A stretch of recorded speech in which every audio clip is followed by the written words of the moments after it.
Hello friends, ഏവർക്കും പുതിയൊരിടിലേക്ക് നമസ്കാരം. ഇന്ന് ഞാൻ വന്നിരിക്കുന്നത് മന്ദാകിനി എന്ന ചിത്രത്തിൻ്റെ ഒഫീഷ്യൽ OTT റിലീസ് അപ്ഡേഷനുമായിട്ടാണ്. വീഡിയോയിലേക്ക് മുൻപ് വീഡിയോ ലൈക്ക് ചെയ്യുക, ചാനൽ സബ്സ്ക്രൈബ് ചെയ്യുക. ഈ വരുന്ന ജൂൺ ജൂലൈ മാസം OTT റിലീസ് ചെയ്ത ചിത്രങ്ങളും ഇനി അങ്ങോട്ട് OTT റിലീസ് ചെയ്യാൻ പോകുന്ന വമ്പൻ ചിത്രങ്ങളുടെ ഒഫീഷ്യൽ OTT റിലീസ് അപ്ഡേറ്റ് വീഡിയോകളൊക്കെ നമ്മുടെ ചാനൽ ഭാഗം പരിശോധിച്ചാൽ നിങ്ങൾക്ക് കാണാൻ വേണ്ടി സാധിക്കുന്നതായിരിക്കും.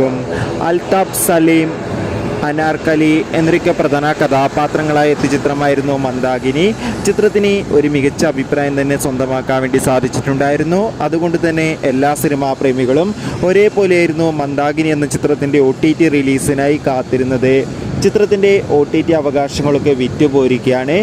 മനോരമാക്സ് എന്ന OTT പ്ലാറ്റ്ഫോമും സിംപ്ലി സൗത്ത് എന്ന OTT പ്ലാറ്റ്ഫോമാണ് സ്വന്തമാക്കിയിട്ടുള്ളത്. ചിത്രം ജൂലൈ 12 OTT റിലീസ് ചെയ്യുമെന്ന് കൺഫേം ആക്കിയിട്ടുണ്ട്.